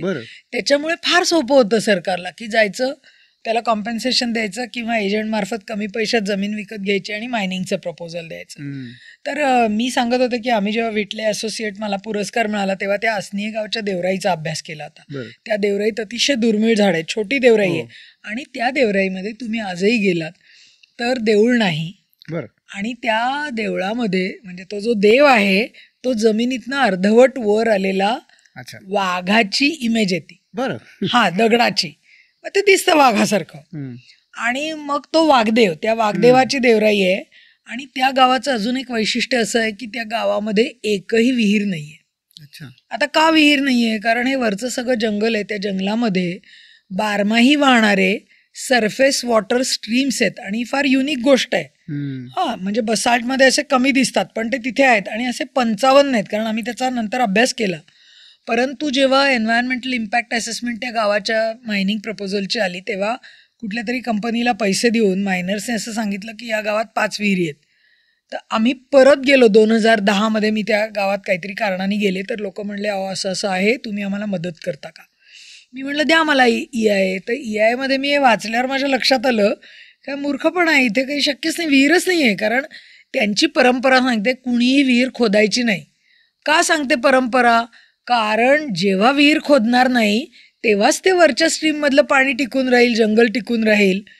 मग मी म्हटलं की हे बरोबर नाही. मग आम्ही लोकांच्या मदतीने त्याचा एक जैवविविधता अहवाल केला आणि मग पुढे आम्ही वेगळं एक पुन्हा पब्लिक हिअरिंग झालं आणि ते मायनिंग प्रपोजल्स थांबली, ते वेगळा विषय आहे. परंतु त्याच्यामध्ये आम्ही जेव्हा तिथे अभ्यास करत होतो तेव्हा लोकांनी खूप अभ्यास केला. मग वाघदेवाला कौल लावा आणि त्या गावावरती संकटच आलं होतं ना एका प्रकारे की 437 एकर जंगल आणि जमीन आणि काजूच्या बागा जाणार उत्पन्न देणाऱ्या. तर मग लोकांनी त्या माऊली, त्यांची जी ग्रामदेवता होती, जिचं मोठं देऊळ आहे, तिला कौल लावला होता. आणि ते म्हणाले की आता बघा वाघदेव पण आपल्याला मदत करणार. तर आम्ही सगळे खूप म्हणजे चर्चा, लोकांबरोबर बसून निवेदनं तयार करा, जे काही सरकारी पातळीवर करावं लागतं ते आम्ही सगळं केलं. आणि दुसऱ्या दिवशी आमचं पब्लिक हिअरिंग होतं 22 एप्रिल 2010. आणि आमचं असं ठरलं होतं की सगळ्यांनी सकाळी माऊलीच्या देवळात जमायचं, माऊलीला नमस्कार करायचा आणि मग पब्लिक हिअरिंगच्या इथे जायचं. आणि मी त्या गावामध्ये त्यावर्षी जवळजवळ 160 दिवस मी त्या गावामध्ये राहिले होते, कारण की मला हे सगळा अभ्यास लोकांच्या बरोबर करायचा होता. तर मी रात्री एका कणेवाडी नावाच्या वाडीत राहिलेली होते आणि मी त्यांच्याकडे असंच 12 वगैरे वाजले, झोपले आणि सकाळी लवकर मी उठले आणि आम्ही सगळे माऊलीच्या देवळामध्ये गेलो. माऊलीच्या देवळामध्ये गेल्यानंतर वेगवेगळ्या त्या गावाला 12 वाड्या आहेत, तर ते वाड्यांमधले लोक आले होते. तर सगळेजण एकमेकांना विचारत काय ऐकलं का, काय ऐकलं का? तर मला इतकं वैताग आलं. म्हटलं काय बोलताय तुम्ही, काय ऐकलं का? तर म्हणले तुम्ही नाही ऐकलं, तुम्ही कुठे राहिला होतात? म्हटलं मी कणेवाडीत होते. तर म्हणे तुम्ही नाही ऐकलं? म्हटलं तर मला सांगा काय. ते म्हणले आपल्याकडचं मायनिंग होणार नाही. म्हटलं कशावरनं? वाघाची फेरी झाली. म्हणले आम्ही वाघाचा पट्टेवाल्या वाघाचा काल रात्री सगळ्यांनी आवाज ऐकलाय. आता वाघ आला होता की नाही मला माहिती नाही, पण ती लोकांची श्रद्धा होती. आणि वाघामुळे असेल किंवा आम्ही सगळा अभ्यास नीट केला, त्याचवेळी गाडगीळ कमिटीचा रिपोर्ट होता, हे सगळं जुळून आलं. आणि 2010 आपण आज 2025 मध्ये आहोत, तिथे कुठलंही मायनिंग झालेलं नाही.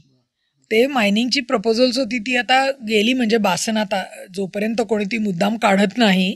आणि ती जी आसनीयेची देवराई आहे ती हेरिटेज साईट म्हणून ती आता गावाने डिक्लेअर करून घेतली. तर त्यामुळे देवराईचा अशा पद्धतीने पण एक उपयोग होऊ शकतो वेगळ्या म्हणजे किती जंगल वाचलं, फक्त 1.5 एकराची देवराई नाही वाचली, 500 आणि मग एक 437 हेक्टरचा झाला नाही म्हणल्यावर इतरही गावांमधले सगळे प्रस्ताव होते ते लोकांच्या लक्षात आलं आणि तेही मायनिंगचे प्रस्ताव रद्द झाले. त्यामुळे देवराईची श्रद्धा ही कशा प्रकारे उपयोगी पडेल तुम्हाला माहीत नाही.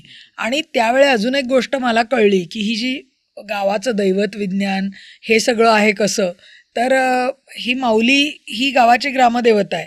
तर आम्ही जी तयारी करत होतो तर एकदा आमच्याबरोबरचे जे कार्यकर्ते गावातले होते ते म्हणले आता आम्ही चाललोय, तुम्ही येऊ नका आमच्याबरोबर. मी म्हटलं का, मी येणार, रात्री तुम्ही काय करणार आहात? ते म्हणले तुम्ही यायचं नाही जंगलात. म्हणलं ठीक आहे, असेल त्यांचं काहीतरी. तर मग दुसऱ्या दिवशी सकाळी विचारलं तुम्ही काय काम काय केलं? ते म्हणले नाही, आम्ही सगळे जाऊन आजूबाजूच्या प्रत्येक गावाच्या माऊलीच्या देवळात गेलो, कारण प्रत्येक तिथे माऊली हेच त्यांचं ग्रामदैवत असतं. म्हणे आम्ही 5-6 गावांमधल्या माऊलीला जाऊन सांगितलं की आमच्या माऊलीवर संकट आलंय, तर तू येऊन आमच्या माऊलीला मदत कर याच्यासाठी. मला ते इतकी आवडली कल्पना की ही श्रद्धा आहे, हे जोडलेलं असणं आहे. आणि ते मला असं वाटतं गावाच्या पातळीवरचं दैवत विज्ञान किंवा देवराईसारखी परंपरा समजून घ्यायची असेल आणि ती का महत्त्वाची आहे, ती का ठेवायची आहे, त्याला अंधश्रद्धा म्हणून मोडीत काढण्याऐवजी आपण हे सगळं बघायला पाहिजे. आणि माझ्या या 30-35 वर्षांच्या अभ्यासामध्ये मला भारतभरात ठिकठिकाणी देवराईच्या प्रतीकामधनं, देवराईच्या माध्यमातनं लोक निसर्गाशी जोडले गेलेले ते सतत कळत गेलं. आणि त्यामुळे मला कधी कंटाळा नाही आला की नवीन आता काय वाचायचं आहे, मला तर माहितीच आहे सगळं, असं झालं नाही. नक्कीच नक्कीच. पण इथे मायनिंग रद्द झालं ही खूपच छान गोष्ट आहे, जंगल वाचलं. पण तुम्ही प्लॅकार्ड घेऊन असा विरोध करणाऱ्यांपैकी अजिबातच नाही. अजी माझा त्याच्यावर विश्वासच नाहीये. कारण प्लॅकार्ड दाखवून विरोध होत नाही. म्हणजे मी चळवळीमध्ये होते किंवा जगदीश बरोबर मी नर्मदा आंदोलनामध्ये पण भाग घेतलेला आहे. आणि मला असं लक्षात आलं की ठीक आहे, त्यांनी एक मोठ्या प्रमाणावर जनमत तयार होण्यासाठी अशा आंदोलनाचा नक्की उपयोग होतो. पण आंदोलनाने खरं म्हणजे ते वाचत नाही. 2 गोष्टींमुळे वाचत नाही. कारण आंदोलक जे असतात ना, त्यांना जर विचारलं की बरं हे नाही केलं तर पर्याय आहे का तुमच्याकडे, तो पर्याय नसतो. आणि दुसरं, हे थांबल्यावर काय करणार तुम्ही, की समजा उद्या झालं तर मग तरीही लोकांसाठी, जंगलांसाठी तुम्ही काय करणार याचा तुम्ही विचार केलाय का, तर तो शक्यतो कोणी केलेला नसतो. आणि परत की आंदोलनाने जास्त प्रसिद्धी, पटकन प्रसिद्धी मिळते. म्हणजे आंदोलनं करू नयेत किंवा ती उपयोगाची नाहीत असं नाही, पण त्याला एक मर्यादित त्याचा उपयोग आहे. आणि रोज बरं तुम्हाला शेवटी सरकारबरोबर काम करायचं आहे. सरकार म्हणजे कोण, आपणच निवडून दिलेले लोक आहेत. भले तुम्ही मत दिलेला माणूस नसेल, पण सरकार म्हणजे तुम्हीच आहात. मग तुम्हाला ही टॅक्ट का नाही डेव्हलप करता येत की मला जे हवं आहे ते मी वेगळ्या पद्धतीने करून घेईन. त्याच्यासाठी खूप काम करावं लागतं, त्याच्यासाठी खूप अभ्यास करायला लागतो, आरडाओरडा करायला काही लागत नाही. आणि ते तुम्ही करताय, म्हणजे तुम्ही ग्राउंडवर काम करताच आहे. हो. आणि आपण मगाशी जसं बोललो तसं तुम्ही ती ज्या पर्याय तुम्ही जो देताय, तर ही AERF तुमची जी संस्था आहे याच्यामार्फत तुम्ही हे पर्याय जे लोकांना देताय त्याच्याबद्दल थोडंसं आम्हाला. हा मोठा विषय आहे, कारण आम्ही गेली आता 30 वर्ष काम करतोय. पण मगाशी मी बोलता बोलता राहिलं की आम्ही सुरुवात देवराईनी का केली. कारण एकतर आम्ही यंग होतो, आम्हाला काही असं भयंकर, आमच्याकडे सुद्धा फार आयडियाज नव्हत्या. आम्ही निघालो होतो की आपण जंगल वाचवायचंय. आणि मग आमच्या असं लक्षात आलं की आपण जाऊन लोकांना उगीच सांगायला लागलो की तू हे जंगल तोडू नको, तू हे, तर कुणीही आपल्याला उभं करणार नाही. मग आपल्याला काय करायला पाहिजे की जी लोकांची जंगल वाचवण्याची परंपरा आहे देवराई, की जे वाचवतातच, त्याच्या भोवती आपण आपलं काम उभं करू, त्याच्या भोवती. म्हणून मग आमची जंगल संरक्षण देवराई, म्हणजे मुळात देवराई संरक्षणाने सुरुवात झाली. आणि आम्हाला पहिला जो ब्रेक थ्रू मिळाला तो इतका छान होता. एका गावात आम्ही असं सर्वेला गेलो होतो देवराईच्या, आणि तिथे रस्ता केला होता झाडं तोडून. आणि मग म्हटलं का रस्ता केलाय, तर ते म्हणाले की नाही नाही, इथे मोठी 2 बेड्याची झाडं तोडली आहेत आणि ती झाडं वाहून न्यायला ट्रक जायला पाहिजे. मग आम्ही बघितलं तर खरंच इतकी प्रचंड झाडं, म्हणजे 2 बेड्याच्या झाडांना ट्रकच्या 3 फेऱ्या कराव्या लागल्या, इतकी मोठी झाडं तोडली होती. मग आम्ही म्हटलं काही खरं नाही. मग आम्ही त्या गावामध्ये जायला लागलो, मीटिंग घ्यायला लागलो. तर लोक आम्हाला मीटिंगला बोलवायचे, आमचं बोलणं ऐकूनच घ्यायचे, काय 10-15-20 मिनटं. आणि ते म्हणजे झालं तुमचं बोलून, निघा आता, या आता. मग आम्ही परत जायचो. मग परत असं 6 महिने त्यांनी केलं. मग त्यांच्या लक्षात आलं की हे जे सगळे लोक आहेत, हे निघून जायला आलेले नाही आहेत, हे काहीतरी करणार आहेत. मग ते म्हटले काय करायचं आता, तुम्ही किती वेळा येत आहे. म्हटलं नाही, आपण असं करू, हा उघडा पडलेला 2 झाडांचा जो भाग आहे तिथे आपण झाडं लावू आणि स्थानिक झाडं लावू. मग आम्ही तेव्हा कुठनं स्थानिक झाडांची रोपं आणली, ती सगळी लावली. आणि आम्ही म्हटलं लोकांना तुम्ही काळजी घ्या. आणि आम्ही पण असे बावळट इनोसंट होतो, त्यामुळे आम्हाला वाटलं लोक काळजी घेतील. आम्ही गेलो 4 महिन्यांनी, तर जेमतेम लावलेल्या 400 झाडांपैकी 20 झाडं उरली होती. मग मी म्हटलं अरे काय. मग परत गेलो मीटिंगला. मी म्हटलं आता मी तुमच्या गावामध्ये पाणी पिणार नाही. तर ते म्हणले नाही नाही असं का करताय. म्हटलं नाही, तुम्ही काही काळजी नाही घेतली. मग ते म्हणले की पुढच्या पावसाळ्यात आपण परत झाडं लावू. मग मी परत झाडं लावली. मग लोकांनी मला सांगितलं की आता आम्ही तुम्हाला फोन करेपर्यंत आमच्या गावात येऊ नका, काळजी घ्यायची ना, आम्ही काळजी घेतो. वाशीतर्फ संगमेश्वर म्हणून ते गाव आहे आणि 22 एकराची देवराई आहे तिथली, फार सुरेख देवराई आहे. आणि मग त्यांनी आम्हाला फोन केला, झाडं लावली जुलैमध्ये, परत वृक्षारोपणाचा कार्यक्रम केला. आणि त्यांनी डिसेंबर जानेवारीत आम्हाला सांगितलं या आता बघायला. आणि आम्ही गेलो तर आमच्या डोळ्यांवर विश्वास बसेना, लोकांनी 22 एकराच्या देवराईला संपूर्णतः श्रमदानाने 9 वाड्यातल्या लोकांनी मिळून गडगा घातला होता. म्हणजे 3x3चा गडगा एवढा मोठा की कुठलंही गुरुचराई होणार नाही, माणसं जाणार नाहीत, काही नाहीत. आणि मग मग आम्हाला असं लक्षात आलं की लोकांशी आपण बोललो, लोकांना समजावून सांगितलं तर लोक काम करतात. आणि तुम्हाला आश्चर्य वाटेल की आजही हा गडगा त्यांनी घेतला 99-2000 मध्ये. 25 वर्ष तो गडगा व्यवस्थित आहे. आणि जर तो गडगा तुटला, तो तुटतो, कारण आता इतके वर्ष काही टिकत नाही, तो काही सिमेंटचा नाही आहे, तर लोक परत एकत्र येतात, मीटिंगमध्ये ठरवतात आणि तो गडगा स्वखर्चानी म्हणजे श्रमदानाने दुरुस्त करतात. आम्ही कुठलंही सोशल फेन्सिंग, श्रमदान असे शब्द वापरले नाहीत. पण मला असं वाटतं की आमच्या हृदयातला जो भाव होता ना की देवराई तुटू नये, तो त्या लोकांना कळला असावा. आणि मग तिथनं आम्ही सुरू केलं. मग इतर अनेक देवरायांमध्ये मग आमचं काम पसरलं. मग लोक एकमेकांशी बोलतात ना गावातले, की अरे आमच्याकडे असं काम केलं. मग आम्ही त्यांच्या शाळेला काहीतरी आमच्या ग्रँडमधनं त्यांना काय हवं होतं, वह्या पुस्तकं म्हणा किंवा कपाटं म्हणा, ते दिलं. मग शाळेतल्या मुलांना जबाबदारी दिली. मग असं ते काम हळूहळू वाढत गेलं. आणि मग आम्हाला असं लक्षात आलं की आपण या गावागावामध्ये पसरलेल्या ज्या छोट्या देवराया आहेत, तर त्या नुसत्या वाचवतोय, पण एकीकडे लाकडाचे ट्रक चाललेत रोज इथून. मग त्याला काही करता येईल, म्हणून आम्ही त्याच्यावरती काम करायला सुरुवात केली. त्यातनं आमचा खाजगी जमिनीवरचा जंगल संरक्षणाचा कार्यक्रम तयार झाला. आता तो कार्यक्रम तयार झाल्यानंतर सुद्धा नुसतं मी तुम्हाला पैसे देऊन काही जंगल राहणार नाही. मग पहिली 5 वर्ष आम्ही केले. आमचं पायलट त्याचं 2007-08 मध्ये केलं. 100 एकर आम्ही वाचवले. ते आम्हाला ओळखणारे लोक होते. ते म्हणले ठीक आहे, तुम्ही म्हणता ना तुम्ही चांगले आहात, तुम्ही काही पळून जात नाही, तुम्ही आमची जमीन नावावर करून घेत नाही, तर करूया. आम्ही आणि तेव्हा असं सांगितलं ना की 5 वर्षात आपण असं बघू की तुमचं जंगल तुम्हाला 5,000 रुपये देईल. तर असं काही होत नाही. डिग्रेड झालेल्या जंगलातनं की तुम्हाला लगेच 5 वर्षात पैसे मिळत नाहीत. मग आम्ही गेलो चेहरा पाडून 5 वर्षांनी परत. तर ते आमचे बोंद्रे काका म्हणून आहेत, एक चंद्रेश्वर म्हणून आहे, तर ते म्हणाले अहो मला माहिती होतं की असं 5 वर्षात काही होत नाही, आता परत करू आपण. पण परत करायचं असेल तर निगोसिएशन आलं ना, कुठलंही ॲग्रीमेंट रिन्यू. तर ते म्हणले तुम्ही आम्हाला तेव्हा 5,000 दिले ना, आज 7,000 द्या. मग आम्ही म्हणलं बरं, आम्ही तसेही आम्हाला लोकांकडेच पैसे बघायचे, तर आम्ही जास्त मागू. असं करत करत आमचा तो कार्यक्रम वाढला. पण मग आमच्या लक्षात आलं की हे काही तुम्ही सारखे पैसे नाही आणू शकणार ना. उद्या 10 वर्षांनी लोक म्हणतील आम्हाला 50,000 रुपये द्या एकरी, तर तसं काही होणार नाही. मग आम्ही म्हणलं आता आपण असा विचार करू की या जंगलांमध्ये काय उत्पन्न येतं, काय त्याच्यामध्ये काही करता येईल का. मग आम्ही त्यातल्या मेडिसिनल प्लांट्सचा अभ्यास, त्या मेडिसिनल प्लांट्सचं सर्टिफिकेशन, त्याला आंतरराष्ट्रीय बाजारामध्ये काही किंमत मिळेल का, ज्या योगे आपण गावाला पैसे देऊ किंवा ज्यांची जमीन आहे त्यांना पैसे देऊ, हे सगळं काम एकीकडे सुरू केलं.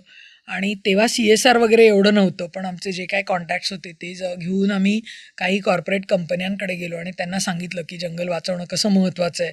कारण सगळे फिलॅन्थ्रॉफिक काम करतात की शाळांमध्ये पैसे द्या, आणि ते द्यायला पाहिजे, ती आपली जबाबदारी आहे. समाजातल्या जे घटक गरीब आहेत त्यांना आपण मदत. पण जे गांधीजी म्हणायचे की तुम्ही प्रत्येक गावाची नैसर्गिक संसाधन संपत्ती नीट ठेवलीत तर तुम्ही स्वयंपूर्ण होऊ शकता. बदललं आहे खूप, पण मला ते फार पटतं.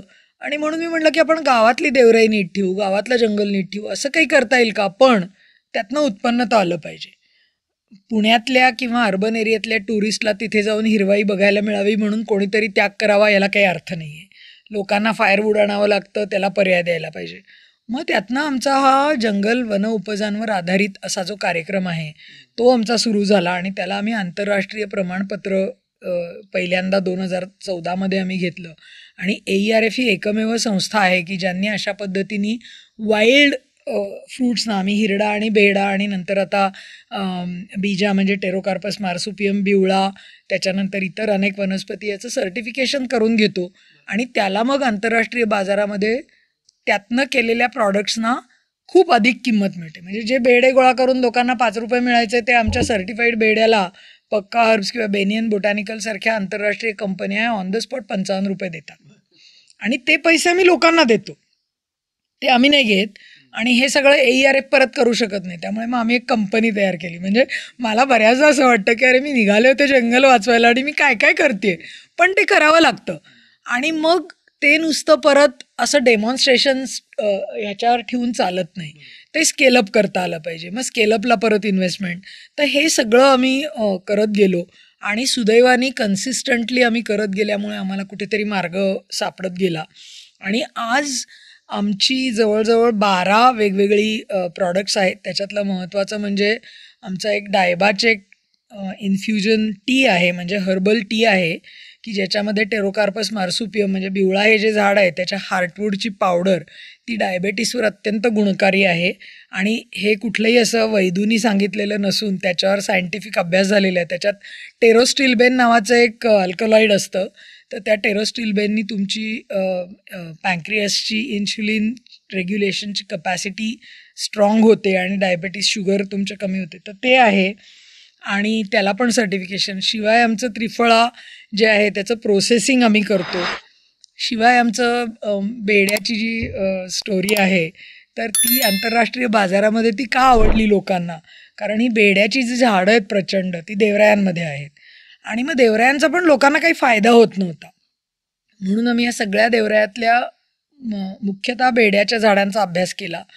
त्याला किती बेडे लागतात दरवर्षी, हे कोणी गोळा करतं का, तर कोणी आता गोळा करत नाही, कारण 2 रुपये किलोला मिळणार असेल तर कोण करेल. त्याचा आम्ही अभ्यास केला. आम्हाला त्यात अजून एक छान गोष्ट अशी जाणवली की याच बेड्याच्या झाडांवरती ग्रेट इंडियन हॉर्नबिल म्हणजे मोठा जो पिवळ्या मानेचा हॉर्नबिल आहे त्याची घरटी असतात. आणि ती जी घरटी असतात ती फार महत्त्वाची आहेत, कारण झाड तोडलं तर घरटं जाईल. आणि हॉर्नबिल्स का महत्त्वाचे आहेत, कारण हॉर्नबिल्स हे त्यांना जंगलाचे फार्मर्स म्हणतात. They are farmers of the forest, कारण ते जंगलातल्या अनेक दुर्मिळ झाडांची फळं खातात आणि त्यांच्यामुळे त्याचं डिस्पर्सल होतं, सीड्स त्यांचा प्रसार होतो. आणि ह्या सगळ्या उत्तर पश्चिम घाटातल्या म्हणजे रत्नागिरी आणि सिंधुदुर्गमध्ये हॉर्नबिल्सचं हे डिस्पर्सलचं काम का महत्त्वाचं आहे, कारण ही सगळी खाजगी जंगलं आहेत. तोडल्यावर कोणी परत जात नाही लावायला, तर हे हॉर्नबिल्स परत ती झाडं उगवतात. मग आम्ही म्हणलं की आपण ही हॉर्नबिल्सची स्टोरी, तिथे गोळा केलेले बेडे, त्या बेड्यांचं सर्टिफिकेशन, ही जी स्टोरी आहे ती आपण केली. आणि पक्का हर्ब्स नावाच्या कंपनीने आम्हाला खूप UK मधली कंपनी आहे जी हर्बल टी तयार करते, तर त्यांच्या मदतीने आम्ही मग ती सगळी स्टोरी आणि ही सगळी झाडं आणि देवराया सर्टिफाय करणं, फेअरवाईल्ड सर्टिफिकेशन हे केलं. आणि आज दरवर्षी 20 टन प्रोसेस केलेल्या बेड्याची साल आणि 20 टन प्रोसेस केलेल्या हिरड्याची साल, कारण अशीच हिरड्याची स्टोरी आपल्याला भीमाशंकरला हिरड्याची झाडं आहेत तिथे शेकरू आणि तो संबंध आहे, हे सगळं आम्ही दरवर्षी आता एक्सपोर्ट करतो आमच्या नेचर कनेक्ट कंपनीतर्फे. आणि त्यातून येणारे पैसे हे देवरायांच्या संरक्षणासाठी आम्ही वापरतो. आणि आम्ही वापरतो म्हणजे ते आम्ही नाही घेत, गावाच्या ज्या सरकारने नेमलेल्या बायोडायव्हर्सिटी मॅनेजमेंट कमिटी आहेत त्यांना प्रीमियम हा त्या कंपन्या डायरेक्ट त्यांच्या अकाउंटला देतात. म्हणजे ती ट्रान्सपरन्सी पाहिजे ना, हे सगळं आम्ही करतो. आणि म्हणजे मला असं वाटतं की टेस्टिंग, लिटल स्केलिंग अप आणि actual scaling up to get profits and sharing that profit to local people, म्हणजे हे जे ॲक्सेस अँड बेनिफिट शेअरिंग वगैरे हे जे बोलतो आपण, तर ते आम्ही खरोखर करून दाखवलं. आणि कन्व्हेन्शन ऑफ बायोडायव्हर्सिटीवरती भारत सरकारने सही केलेली आहे. तर CBD अप्रूव्ड जे आम्ही हा बिझनेस करतो तो आमचा आहे त्याच्यामध्ये. आणि दुसरं मजेची गोष्ट अशी आहे की याच्यातनं आम्ही आता हे आमच्या 20 देवराया सर्टिफाईड आहेत, त्यातलं प्रत्येक झाड सर्टिफाईड आहे. त्याच्यातनं साधारण 45 बायकांना जानेवारी टू मे ती फळं गोळा करणं, ती वाळवणं, त्याचं बिया सेपरेट करणं, त्याची पावडर करणं, त्याचा त्रिफळा करणं, हा 45 दिवस किंवा जास्त त्यांना 4-5 महिने त्यांना रोजगार मिळतो. त्याच्यानंतर यातनं गोळा करणाऱ्या लोकांना, इतरही लोकांची झाडं आहेत त्या गावाला पैसे मिळतात. आणि हे सगळं आता आणखीन आम्हाला जास्ती स्केलअप करायचं आहे. पण आम्हाला एकच प्रॉब्लेम आहे की आम्हाला हे सगळं येतं, आम्हाला कॉन्झर्वेशन करता येतं, आम्हाला झाडं वाचव, पण आम्हाला मार्केटिंग येत नाही हे विकण्यासाठी, आणि त्याला इन्व्हेस्टमेंट लागते. So we are looking for that. पण ते जाऊ दे. पण मजेची गोष्ट अशी आहे की एकदा असं काहीतरी करायला लागलं आणि तुम्हाला त्यातनं छान काहीतरी मिळायला लागलं की मग आम्ही म्हणतो अरे आता हे तर आपल्याला यायला लागलं, आता हे न्यू दुसरीकडे. तर आम्ही हे सगळं सर्टिफिकेशनचं जे काम आहे ते आम्ही आता छत्तीसगडमध्ये गेली 2 वर्ष सुरू केलं आहे, कांकेर. आणि तिथली परिस्थिती वेगळी आहे, कारण तिथे गव्हर्नमेंटने दिलेली कम्युनिटी फॉरेस्ट राईट्सची फॉरेस्ट आहेत. तर तिथे आम्ही आता हे काम सुरू केले. मला असं वाटतं की ही जी सगळी मजा आहे ना, त्यामुळे आमचं काम कुठेतरी चांगलं सक्सेसफुल होतं. आणि आम्ही नेहमी म्हणतो की आपल्याला कुठे काय प्रसिद्धी, कोण काय म्हणतंय त्याच्यापेक्षा एखाद्या देवराईतला देव किंवा झाड म्हणत असेल की बरं काम करताय तुम्ही, ते आपल्याला कळो न कळो. आणि त्यामुळे मला वाटतं आम्ही इथपर्यंत आलो आहे. आणि आणखीन एक गोष्ट म्हणजे एवढी वर्ष आम्ही काम करतो, तर त्याच्यामध्ये मला फ्रस्ट्रेशन आलं की तुम्ही एक प्रपोजल टाकलंय, कोणतरी म्हणलं नाही पैसे देत, तुम्ही खूप चांगलं काम करताय, अर्धेच पैसे दिले कोणीतरी, पुढचे दिले. पण एकही क्षण बोरिंग, कंटाळवाणा असा नव्हता. आणि ते मला फार आवडतं. नक्कीच. तुम्ही आता मगाशी पण आपण बोललो की कामात आनंद किती मिळतोय. हो. एखाद्या गोष्टीसाठी पॅशनेट कोण असतं, किती वेळ बोलू शकतो त्याच्यावरती. तुम्ही उत्तर मोठं दिलं, याच्याबद्दल माझा काही आक्षेप नाहीये, पण याच्यात तुमची पॅशन त्याच्याबद्दल कळते. पण आणि आता तुम्ही 2 गोष्टी सांगितल्या, वाघ आणि वाघाची एक, आणि धनेश म्हणजे महाधनेशची, हो. त्या दोन्ही तुमच्या पुस्तकाच्या कव्हरवर पण ती आलेल्या आहे. तुम्ही एवढे वर्ष या क्षेत्रात काम करताय, पण पुस्तक आत्ता एवढ्या वर्षांनी लिहिलं, ह्याचं काय कारण? आम्ही एक छोटी पुस्तिका कोकणातल्या देवराया म्हणून 2007-8 मध्ये माझ्या त्या अवॉर्डचा एक पार्ट म्हणून केली होती. आणि नंतर मग हे खूप आम्ही करत गेलो ना की बिझनेसशी जोडा, मग देवरायांचं रिस्टोरेशन करा, तो एक वेगळा विषय, पण सगळं आपल्याला एवढा वेळ नाही म्हणून बोलत नाही. तर ते सगळं करता करता असं लक्षात आलं की ही पुस्तिका आता इम्प्रूव्ह करायला पाहिजे. म्हणून मी ती साधारण 2020 मध्ये सुरुवातीला ती इम्प्रूव्ह करूया, ती आमची 40 पानी पुस्तिका आहे, म्हटलं आता थोडी 60-70 पानी करू. आणि मग मी ते लॉकडाऊन लागला, मग मला असं लक्षात आलं की अरे माझ्याकडे केवढं मटेरियल आहे, मी केवढं कुठे कुठे बारीक सारीक लेख काहीतरी लिहिलेलं आहे. मग मी अभ्यास करत गेले, लॉकडाऊनमध्ये ऑफिस नव्हतं, फील्डवर जाता येत नव्हतं, मग ते खूप वाचन झालं. आणि मला असं वाटलं की आपण ते मोठं लिहूया, आपल्याला जे सगळं कळलं. आणि त्याचवेळी मला एका प्रकारचा असा वैताग यायचा की लोक किती सोपं करून टाकतात देवराईचा विषय, तर तसं नाही आहे. तर आता मराठीमध्ये आपण असं काहीतरी लिहायला पाहिजे की ज्याच्यातनं एका प्रकारे या विषयाच्या सगळ्या बाजू लोकांना कळतील. आणि हे इतकं असं काही वरवरचं नाही आहे, त्याच्यामागचा एक खोलवर विचार हा जगभरामध्ये कसा झालेला आहे, लोक कसं करतायत, आज त्याचा रिलेव्हन्स काय आहे, आपण ते खरंच परत पुढे नेऊ शकतो का, हे सगळं मला असं वाटतं मला मांडता येतंय का, म्हणून मी लिहायला सुरुवात केली. आणि मी म्हटलं तसं मला लिहायला आवडतं. यापूर्वी पण मी माझी 2-3 पुस्तकं आहेत, आणि त्यातलं एक मला उल्लेख करावासा वाटतो की मी संस्थेच्या सुरुवातीच्या काळामध्ये आम्हाला नागालँडमध्ये काम करायची 5 वर्ष संधी मिळाली. आणि तेव्हा मी 5 वर्ष काम केलं, आणि माझे नागालँडचे जे अनुभव होते तिथल्या आदिवासींचे, त्याच्यावरती मी नागालँडच्या अंतरंगात म्हणून एक पुस्तक लिहिलं. आणि आमचे प्रकाशक मित्रच आहेत, प्रफुल्लता प्रकाशनचे गुलाब काका, जे बरेच वर्ष आम्ही एकत्र काम करतो, तर ते म्हणाले मी काढतो, तू दे पुस्तक. आणि त्या पुस्तकाला 4 पुरस्कार मिळाले, 5 पुरस्कार मिळाले, जे मला असं अपेक्षित नव्हतं. आणि ते खूप लोकांनी म्हणजे आवडलं लोकांना. आजही मला लोकांचे फोन येतात. त्याची आता 2री आवृत्ती निघालेली आहे. आणि दुसरं मला असं वाटतं की मला लिहायला आवडतं, मला गोष्टी सांगायला आवडतात. आता त्यामुळे मी हे लिहू शकले, हे पुस्तक असेल किंवा नागालँडचं पुस्तक असेल. आणि त्याहीपेक्षा महत्त्वाचं की मी वाचते खूप, मला वाचायला भयंकर आवडतं. माझ्याकडे स्वतःचं माझं पुस्तकांचं 4000 पुस्तकं आहेत माझ्याकडे. आणि मला ट्रॅव्हलॉग्स वाचायला आवडतात, मला जंगलाबद्दलची पुस्तकं वाचायला आवडतात. आणि त्यातनं हे मला असं वाटतं माझ्या मनामध्ये कसं आपण लिहावं किंवा लोकांना आपली गोष्ट सांगावी, हे मी शिकले. आणि सगळ्यात आणखी महत्त्वाचं मला पुस्तकाच्या निमित्ताने आणि एकूणच AERFच्या निमित्ताने सांगावंसं वाटतं की हे मी बोलतेय, मी हे काम तुमच्यासमोर मांडतेय, मी ही संस्था काय 30 वर्षापूर्वी सुरू केली, पण त्याच्यात माझ्याबरोबर अत्यंत खंबीरपणे उभे राहणारी माझी टीम पण आहे, ज्याच्यात आमचे जॉईंट डायरेक्टर आहेत जयंत सरनाईक. तर म्हणजे आम्ही 2 वेगळ्या पद्धतीने बघत असतो की मी एखादी कल्पना मांडली तर तो म्हणतो हे होणार नाही, तो काही म्हणला तर मी म्हणतो होणार नाही. आणि मग त्यातनं ते वेगळ्या प्रकारची लिडरशिप पण लागते.